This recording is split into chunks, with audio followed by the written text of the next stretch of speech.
La ciudad de Cusco se despertaba bajo una lluvia pertinaz aquel 14 de junio de 2012. Las calles empedradas del centro histórico brillaban como espejo, reflejando las luces amarillas de los faroles coloniales. Era temporada alta de turismo y los hostales rebosaban de mochileros de todo el mundo que llegaban atraídos por la promesa de Machu Picchu y las leyendas de los Andes. Entre esos viajeros estaban 4 personas que cambiarían la historia de desapariciones en Perú para siempre. David Moreno, un fotógrafo español de 32 años, su novia italiana, Giuliana Rossi, de 26, el mexicano Jorge Alberto Reyes, de 28, y la canadiense Sarah Mitchell, de 24.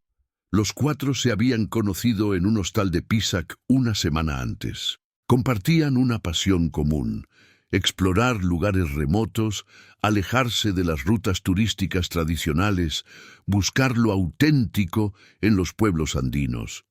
Esa noche, después de cenar en un restaurante del barrio de San Blas, decidieron hacer una excursión improvisada. Un guía local, cuyo nombre nunca fue plenamente confirmado, les había hablado de una cascada escondida en las montañas cercanas, a 3 horas de camino desde el pueblo de Ollantaytambo. Era una zona poco frecuentada, pero según el guía, valía la pena el esfuerzo. Las autoridades locales recomendaban no viajar de noche por esos caminos, pero la juventud y la sed de aventura fueron más fuertes que cualquier advertencia. Te invitamos a que te suscribas a nuestro canal para que no te pierdas historias como esta. ¿De dónde nos estás viendo? Cuéntanos en los comentarios. Nos encantaría saber que estás acompañándonos en este viaje por los misterios sin resolver. A la mañana siguiente, cuando no llegaron al punto de encuentro con sus familias en Lima, las alarmas comenzaron a sonar. Los padres de David iniciaron contacto con la embajada española. La madre de Giuliana voló desde Roma 3 días después. Los Reyes, agricultores de Guanajuato, vendieron parte de sus tierras para financiar la búsqueda de su hijo. La familia Mitchell se comunicó con autoridades canadienses. Lo que comenzó como una desaparición de turistas pronto se convirtió en un caso que copó los titulares de medios internacionales y en una pesadilla que duraría años para 4 familias que nunca obtendrían respuestas claras. La Policía Nacional del Perú desplegó búsqueda y rescate en las montañas de Cusco. Helicópteros sobrevolaban los valles andinos. Se movilizaron decenas de pobladores locales. Perros entrenados recorrían los senderos de herradura. Durante las primeras 2 semanas, encontraron una mochila azul con documentos de David. Luego, a media hora de camino, hallaron ropa de Giuliana esparcida entre las rocas, pero no había cuerpos, no había cadenas, no había signos de violencia extrema. Las pistas simplemente se evaporaban, como si la montaña se los hubiera tragado. Las teorías comenzaron a multiplicarse. Algunos hablaban de bandas de narcotraficantes que operaban en la zona. Otros especulaban sobre accidentes en cuevas profundas. Las comunidades quechua hablaban en susurros de antiguas maldiciones de la montaña, historias que los lugareños no compartían abiertamente con los extranjeros. Los medios peruanos sacaron conclusiones precipitadas. Las familias se dividieron entre quienes creían en un accidente y quienes estaban seguros de que algo más siniestro había ocurrido. Los años pasaban y con ellos la esperanza se desvanecía como la neblina matutina en los Andes. Un guardia forestal que trabajaba en la región, Fernando Soto, nunca dejó de creer en que había algo más en la historia. Fernando había patrullado esos caminos durante 16 años. Conocía cada roca, cada árbol, cada corriente de agua. Cuando desaparecieron los turistas, él mismo participó en la búsqueda inicial, pero siempre sintió que algo no encajaba. Años después, Fernando seguía vigilando, seguía escuchando, seguía esperando una pista que diera sentido a todo. Su intuición le decía que los turistas No habían tenido un accidente común. Fernando guardaba silencio, pero observaba todo. El tiempo transcurría con la pesadez de las montañas. 2013 llegó sin noticias. 2014 pasó en silencio. La prensa internacional olvidó el caso. Los padres de David siguieron escribiendo cartas a las autoridades.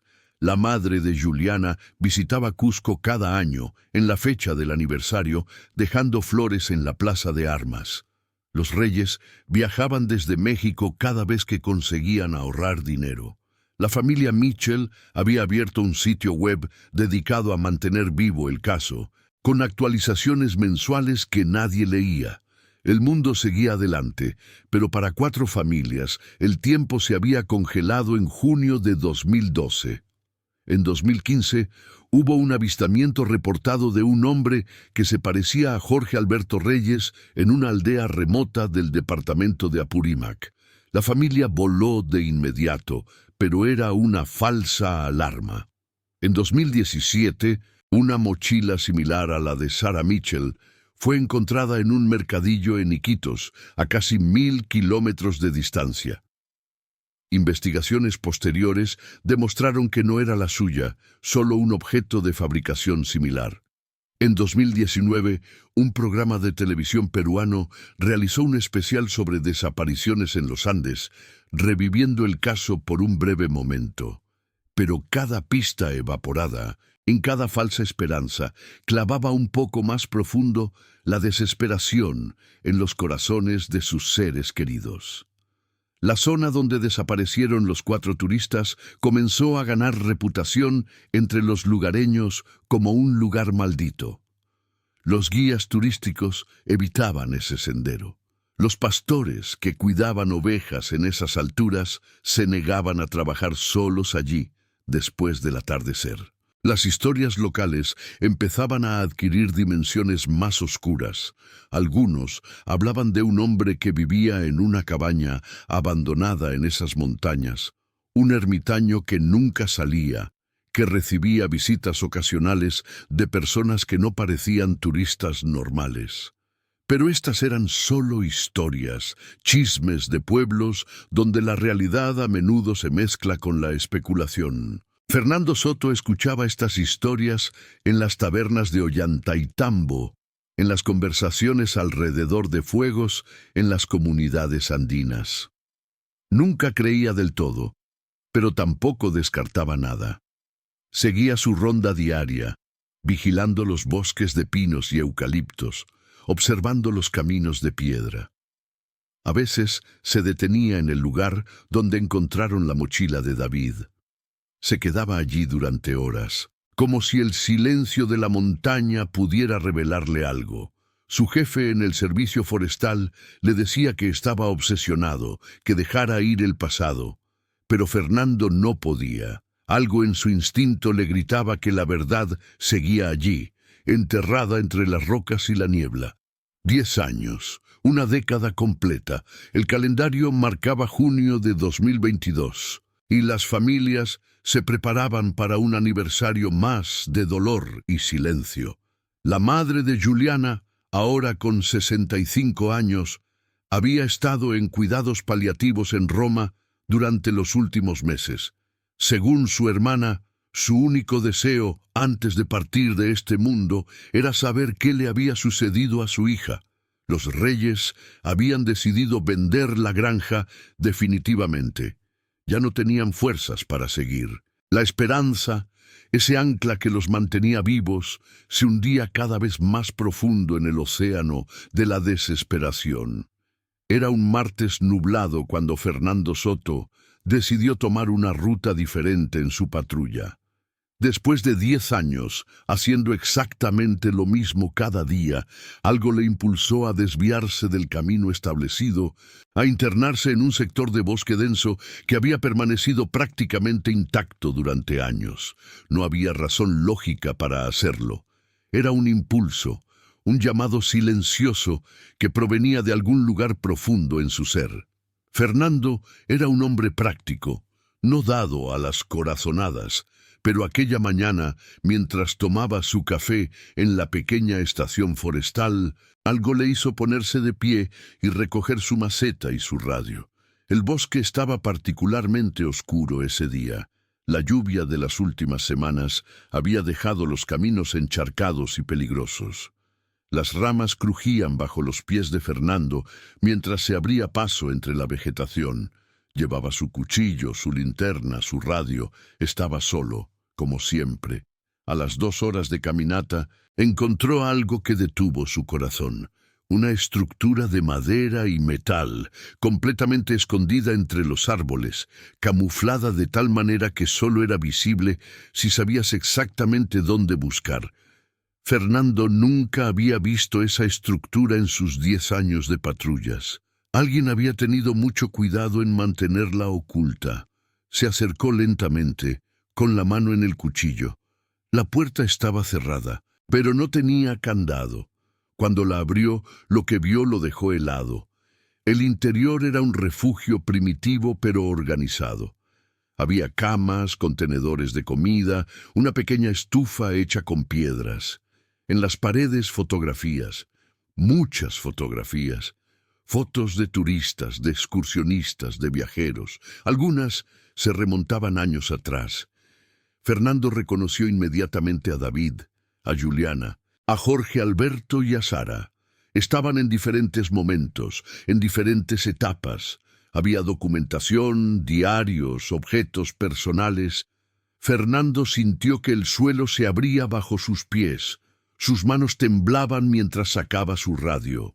Central, central. Les hablo desde el sector norte del bosque de Ollantaytambo. Encontré algo. Necesito refuerzos. Ahora, transmitió con una voz que no reconocía como suya. Una voz que resonaba con el horror del descubrimiento. Lo que siguió fue una cascada de eventos que movilizó a las autoridades de todo el Perú. Llegan helicópteros, policías especializados, peritos forenses. La cabaña fue procesada como escena del crimen. Lo que encontraron fue una evidencia de un patrón sistemático de desapariciones que se remontaba casi 20 años.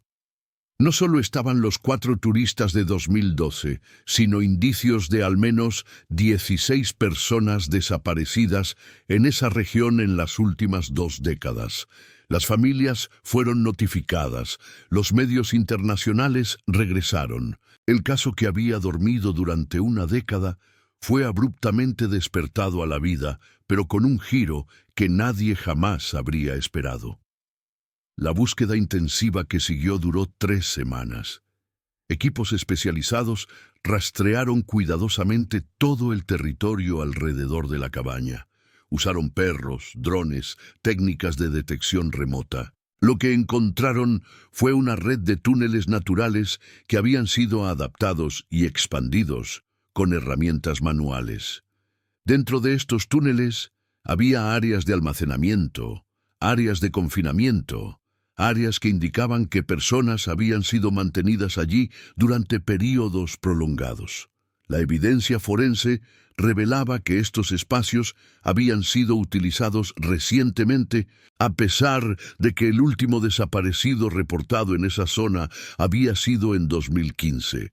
Las autoridades comenzaron a comprender que habían descubierto algo mucho más antiguo y mucho más terrible que lo que habían imaginado. Las autoridades montaban búsquedas en áreas cada vez más amplias. Trapos, botellas, restos de comida que podrían proporcionar pistas sobre dónde había ido la gente desaparecida. Agentes especializados en perfilación criminal fueron traídos desde Lima.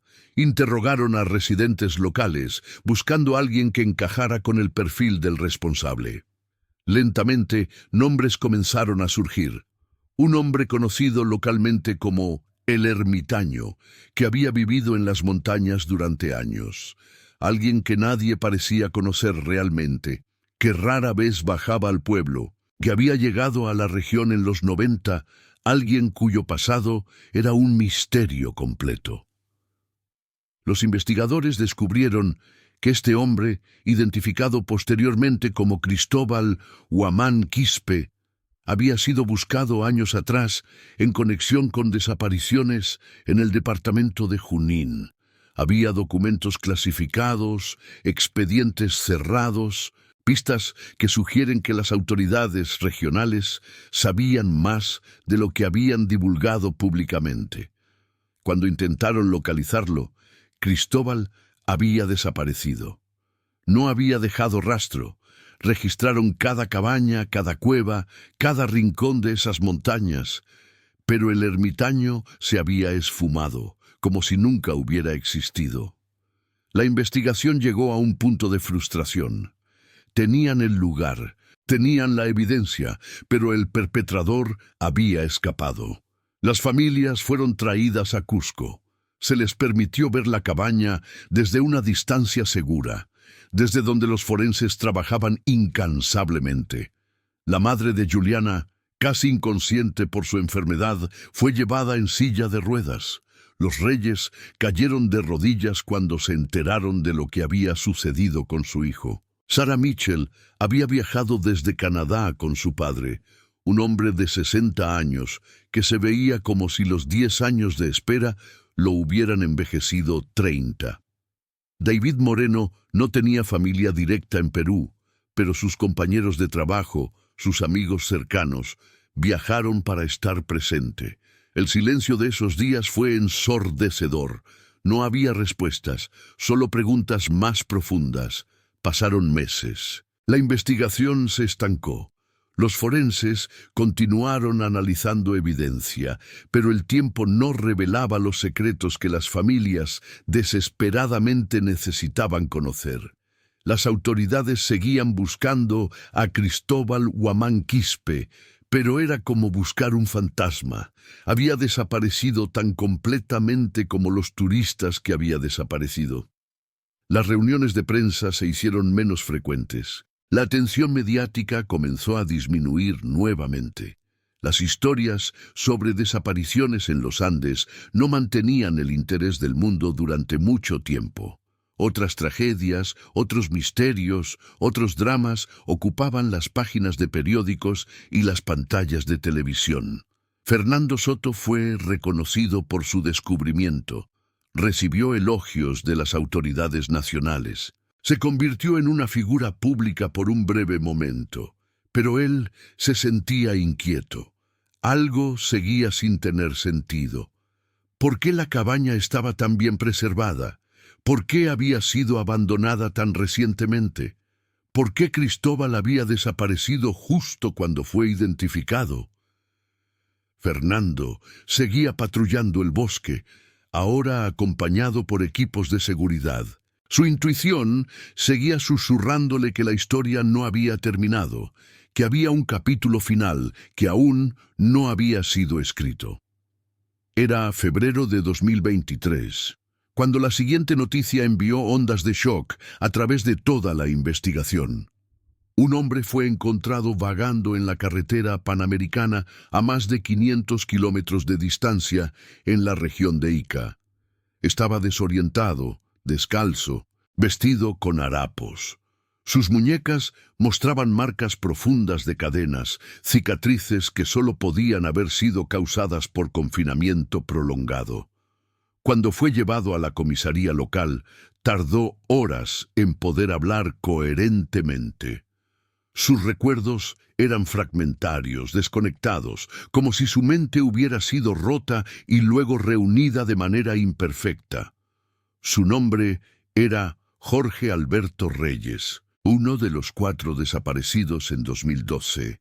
Había desaparecido hace exactamente 10 años, 11 meses y 2 semanas. Las autoridades llamaron a sus padres. Los Reyes, quienes habían vendido su granja y comenzado una nueva vida en Morelia con una pequeña tienda de abarrotes, no podían creer lo que estaban escuchando. Su hijo había vuelto, no muerto, no un fantasma, real, vivo, aunque profundamente afectado. Jorge Alberto fue trasladado a un hospital especializado en Lima. Los médicos realizaron exámenes exhaustivos. Su cuerpo estaba marcado con cicatrices, con señales de malnutrición prolongada, con evidencia de abuso físico.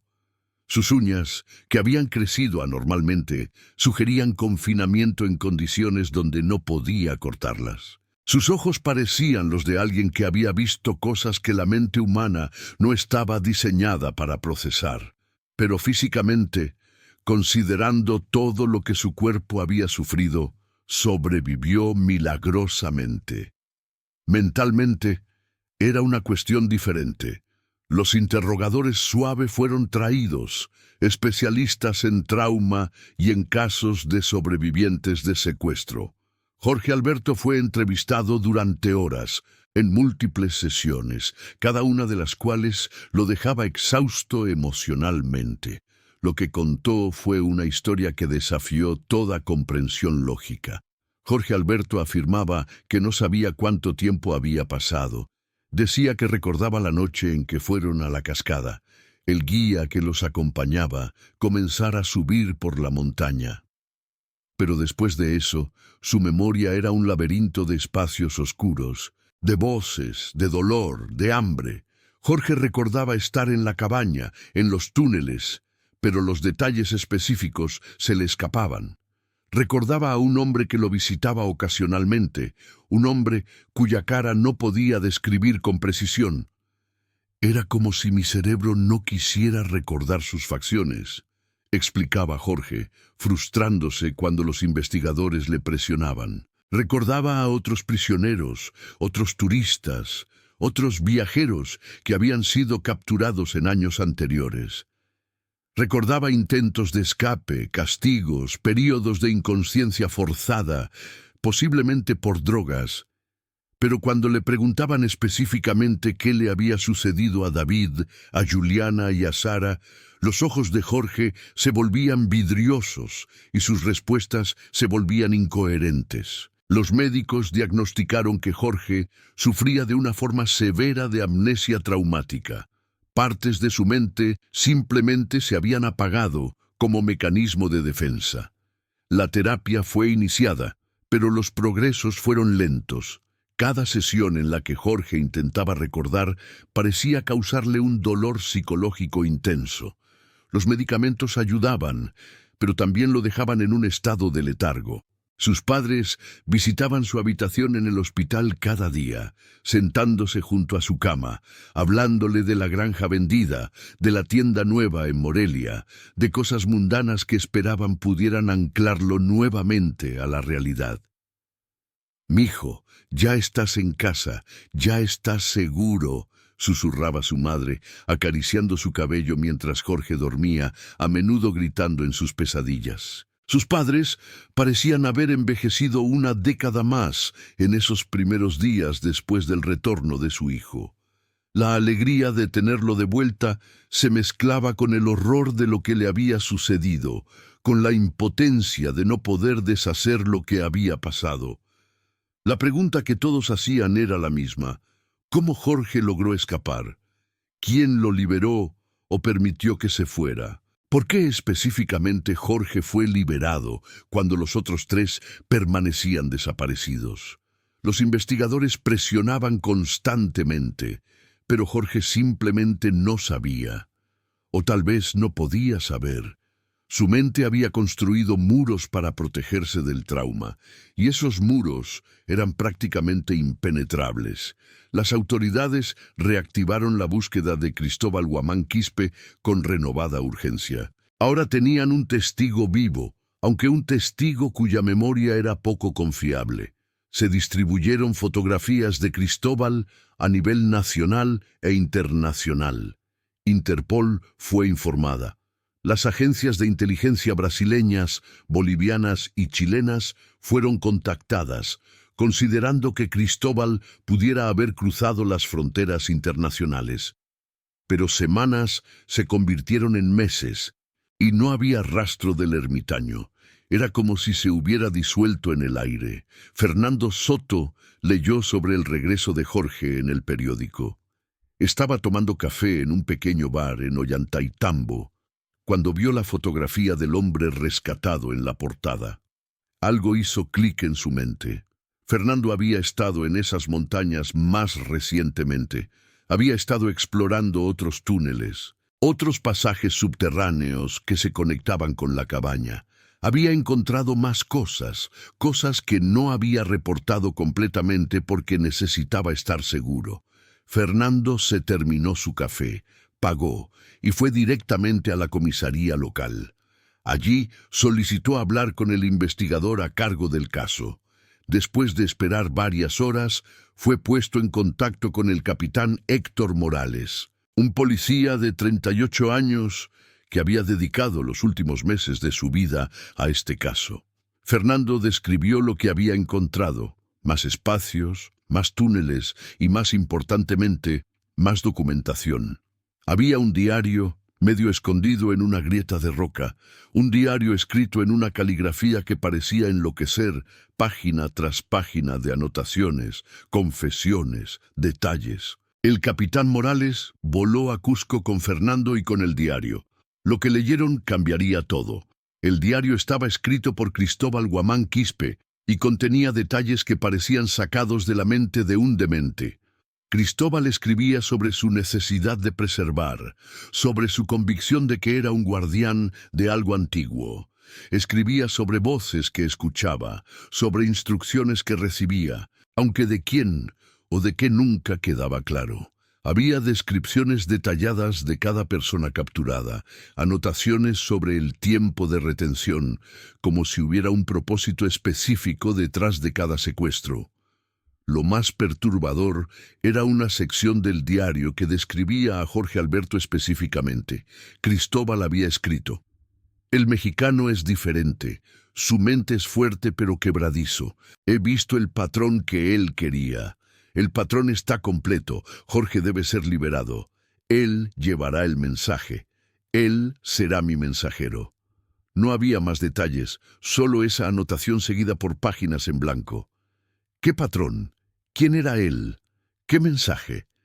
El análisis forense del diario reveló que había sido escrito durante los 10 años de confinamiento. Las fechas no eran coherentes. A veces Cristóbal escribía varias entradas en un mismo día, otras veces pasaban meses sin que escribiera. La caligrafía evolucionaba con el tiempo, se volvía más errática, más insana. Los expertos en psicología criminal opinaban que Cristóbal sufría de un trastorno mental severo, probablemente esquizofrenia paranoide con delirios religiosos, aunque nunca podría ser diagnosticado formalmente sin acceso a la persona misma. La búsqueda de Cristóbal se intensificó. Se establecieron puntos de control en todas las carreteras principales que salían de Cusco. Se ofrecieron recompensas. Se publicaron carteles en cada pueblo, cada estación de autobús, cada mercado. La población local fue motivada a reportar cualquier avistamiento. Y entonces, 3 meses después del regreso de Jorge, llegó un reporte desde el puerto de Callao. Un hombre que coincidía con la descripción de Cristóbal había sido visto intentando subir clandestinamente a un barco que se dirigía a Ecuador. La policía portuaria fue alertada. Cristóbal fue capturado en el puerto, escondido en la bodega de carga entre contenedores de pescado. Estaba enflaquecido, enfermo, con el cabello largo y una barba descuidada que lo hacía parecer años mayor. Cuando fue presentado ante las cámaras de seguridad, sus ojos parecían los de un animal acorralado, desesperado, pero curiosamente no parecía sorprendido de haber sido capturado. Era como si lo hubiera esperado, como si su captura fuera parte de un plan inevitable. Cristóbal fue trasladado a una celda de máxima seguridad en Lima, bajo vigilancia las 24 horas. Se le asignó un abogado defensor, aunque él se negaba a participar en su propia defensa. Se mostraba indiferente a su situación. Los investigadores realizaron múltiples interrogatorios, pero Cristóbal apenas hablaba. Cuando lo hacía, sus respuestas no tenían sentido o eran completamente evasivas. Parecía vivir en un mundo completamente diferente al de sus interrogadores. ¿Dónde están David, Juliana y Sara?, preguntaba el capitán Morales una y otra vez. «Están donde el patrón requiere que estén», respondía Cristóbal, con una sonrisa tranquila que erizaba la piel. Los mataste. La muerte es solo una transición. No es un final. El guardián lo explica todo. El guardián protege el patrón. ¿Quién es el guardián? Cristóbal se negaba a responder, se limitaba a sonreír. Los abogados de derechos humanos presentaron objeciones sobre los métodos de interrogatorio. Los psiquiatras penitenciarios recomendaron que Cristóbal fuera evaluado para competencia mental. Las pruebas de realidad mostraban que Cristóbal vivía completamente desconectado de la realidad, atrapado en delusiones que parecían estructuradas, como si fueran enseñanzas de algo.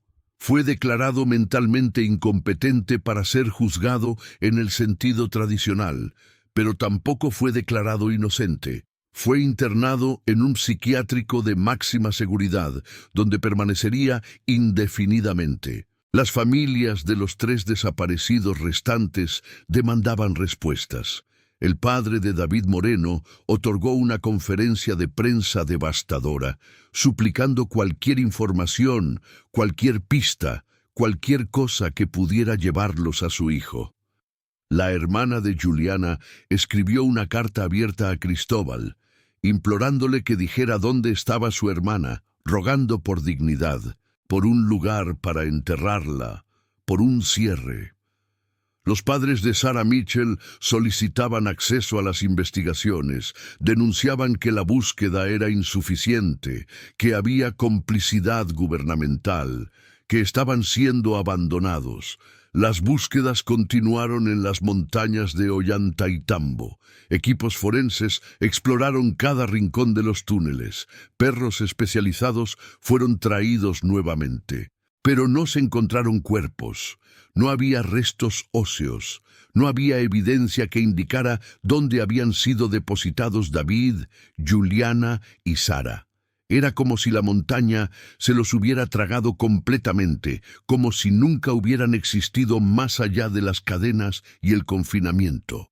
Fernando Soto continuó trabajando como guarda forestal, pero ahora vivía con la carga de haber descubierto la cabaña. A veces, durante sus rondas, se detenía en lugares que sentía que podrían contener respuestas. Hablaba con los residentes locales, escuchaba sus historias, sus leyendas, sus susurros sobre la montaña. Algunos le decían que ciertos lugares en los Andes nunca devolvían lo que capturaban, que eran portales a otro mundo, que los espíritus de los Andes guardaban sus secretos. Fernando no creía en tales cosas, pero a veces, especialmente cuando el viento soplaba de cierta manera, cuando la niebla se movía de formas que parecían imposibles, se preguntaba si tal vez hay más en el universo de lo que su mente racional podía explicar. Años pasaron. Jorge Alberto, después de meses de terapia intensiva, fue finalmente dado de alta del hospital. Pero el Jorge que regresó a Morelia no era el mismo muchacho que había dejado la ciudad 10 años antes. Estaba quieto, reflexivo, frecuentemente perdido en sus propios pensamientos. Trabajó con sus padres en la tienda de abarrotes, pero parecía ausente, como si solo una parte de él realmente estuviera presente. Su madre notaba que a menudo se quedaba mirando a través de la ventana, observando a la gente pasar, como si buscara algo o a alguien específico. Las pesadillas continuaban. Los medicamentos ayudaban durante el día, pero la noche traía momentos en los que la mente de Jorge regresaba a esos túneles oscuros, a esas cadenas, a esa sensación de desesperación absoluta. En sus peores momentos gritaba en la noche, llamando a David, a Juliana, a Sarah, como si pudiera alcanzarlos a través de las paredes.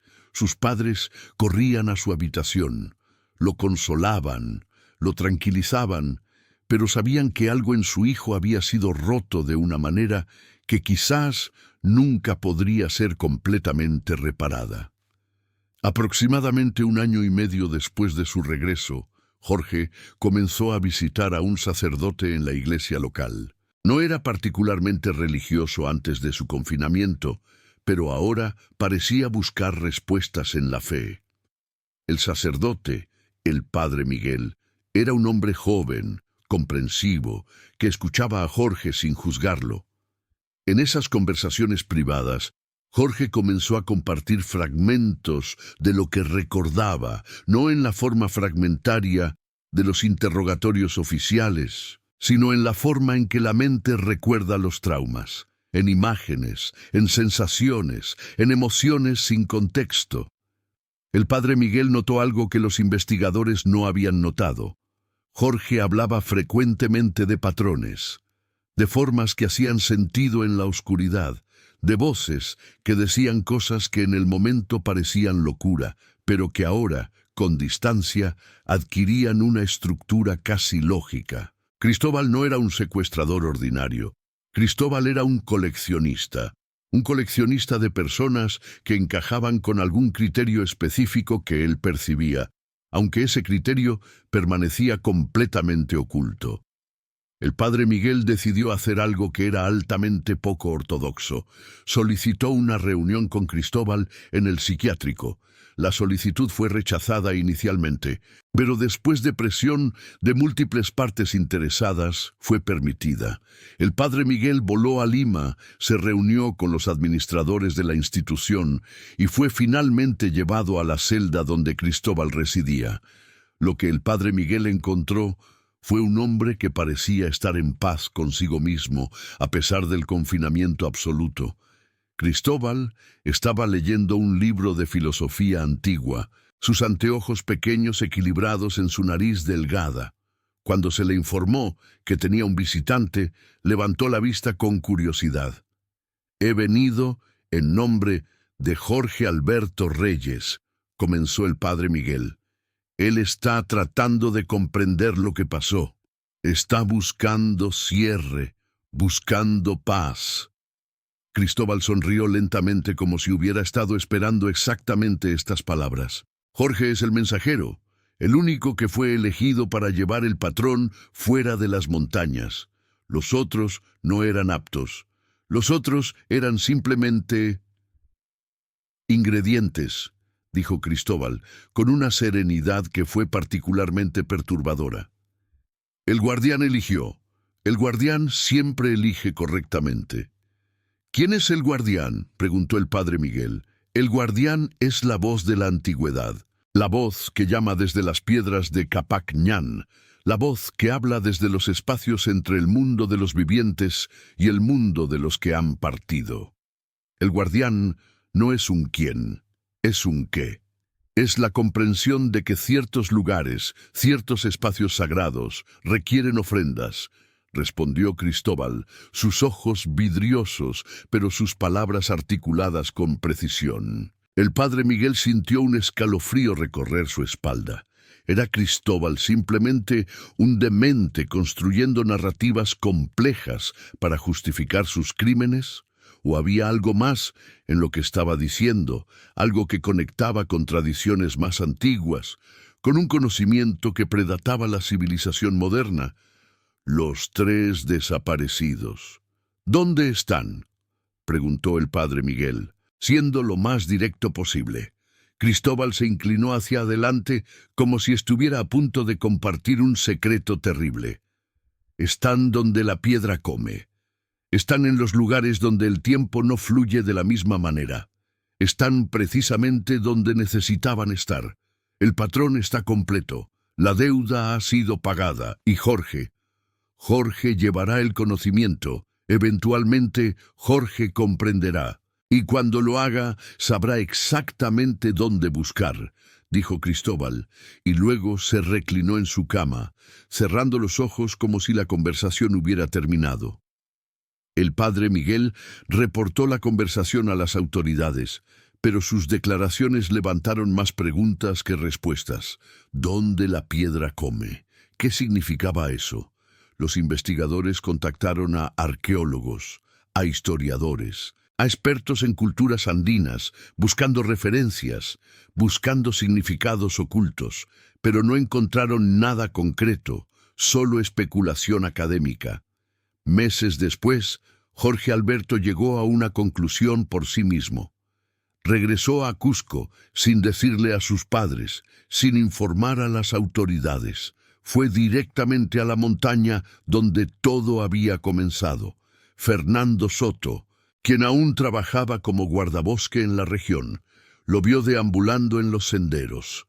Se acercó y Jorge le pidió que lo guiara a los lugares específicos que no había sido permitido visitar. Lugares donde sus instintos le decían que sus amigos podrían estar. «No debería estar aquí», dijo Fernando, preocupado, consciente de que Jorge aún estaba en un estado mental frágil según los últimos reportes disponibles. «Lo sé, pero necesito estar aquí. Necesito ir hasta el final», respondió Jorge, con una determinación que Fernando reconoció como la de alguien que finalmente estaba enfrentando su pasado de frente. Juntos viajaron profundamente en la montaña, a través de senderos que pocos habían explorado. Fernando llevaba su equipo de rescate completo. Jorge llevaba solo su fe y el conocimiento instintivo de alguien que había estado allí antes, aunque no podía recordar completamente cómo. Después de horas de caminata, llegaron a un área que ni siquiera Fernando había explorado completamente. Una caverna profunda, accesible solo a través de una grieta casi invisible entre las rocas. Dentro había cámaras de piedra que parecían haber sido esculpidas hace siglos. Las paredes estaban marcadas con símbolos, con patrones que recordaban a los glifos quechuas antiguos. Y allí, en el centro de la cámara más profunda, estaban ellos, no como cuerpos reconocibles, no como restos que pudieran ser identificados por ADN o por examen forense, pero allí, en nichos de piedra que parecían haber sido preparados específicamente para este propósito, estaban los restos de David, Juliana y Sara, así como de otros, muchos otros, viajeros de años, décadas anteriores.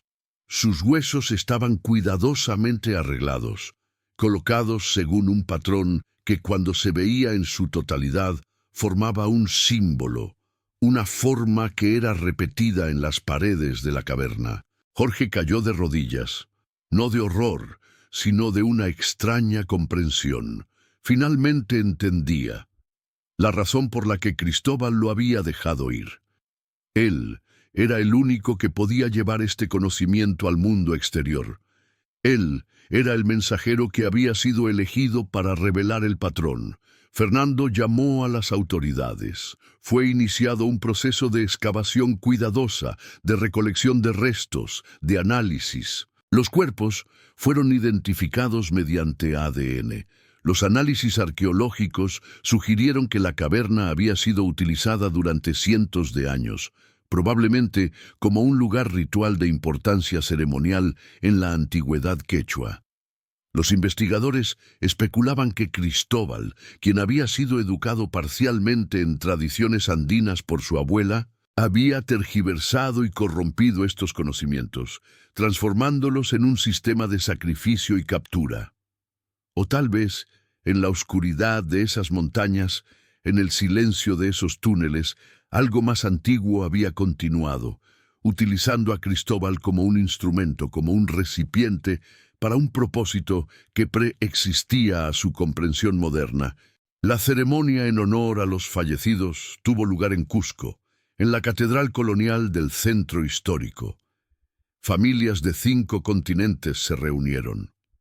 Los padres de David, los hermanos de Juliana, los Mitchell, los Reyes y otros cuya conexión con los desaparecidos era aún más tangencial, todos buscaban un cierre que nunca llegaría completamente. Los restos fueron liberados para entierro o cremación, según los deseos familiares. Se levantó un monumento en la Plaza de Armas, dedicado a todos aquellos que habían desaparecido en las montañas de Cusco. Jorge Alberto participó en la ceremonia, pero se mantuvo apartado del resto.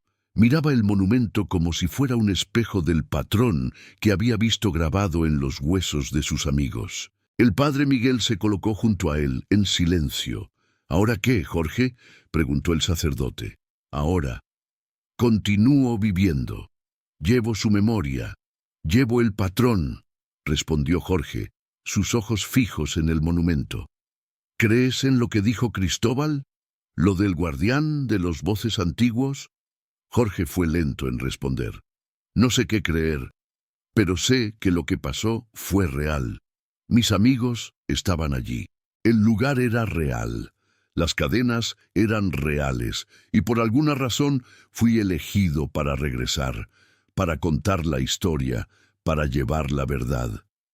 Cristóbal Guamán Quispe permaneció en el psiquiátrico, completamente catatónico después de que los restos fueron descubiertos. Se negaba a comer, se negaba a hablar. Los médicos diagnosticaban depresión severa, posiblemente la culminación de un quiebre psicótico final. Murió silenciosamente en su celda 6 meses después, sin revelar jamás la verdad completa detrás de sus motivaciones, sus voces, sus visiones. La investigación oficial concluyó que Cristóbal había sido un criminal con trastornos mentales severos, un depredador que había confundido las tradiciones andinas con justificaciones para cometer crímenes.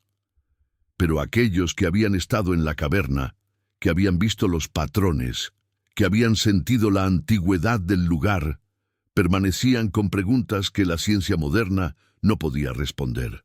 Fernando Soto continuó siendo guardabosque hasta su jubilación. Escribió un libro sobre sus experiencias, sobre el descubrimiento, sobre el misterio irresuelto de las motivaciones de Cristóbal. El libro fue un relato factual, pero entre sus líneas había preguntas que nunca serían respondidas completamente. Jorge Alberto vivió el resto de su vida en Morelia, trabajando con su familia, construyendo lentamente una vida que tuviera propósito. Se casó años después, tuvo hijos y ocasionalmente daba charlas en escuelas sobre su experiencia, sobre la importancia de la seguridad de los viajeros, sobre los peligros que acechan en los lugares remotos.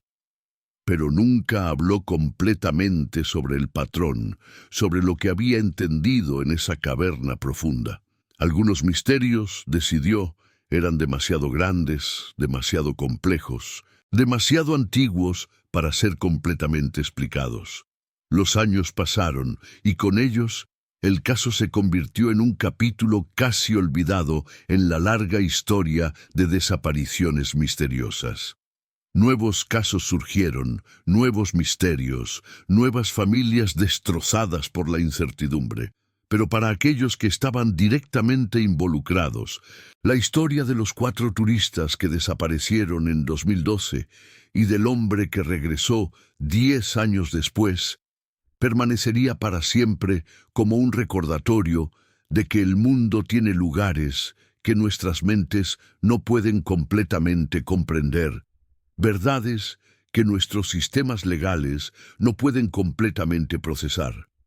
Misterios que permanecen incluso cuando hemos encontrado las respuestas. En las montañas de Ollantaytambo, en las cavernas profundas, en los túneles subterráneos, los patrones permanecen grabados en la piedra, observados solo por el silencio antiguo de los Andes, guardando secretos que quizás fueron nunca destinados a ser completamente revelados.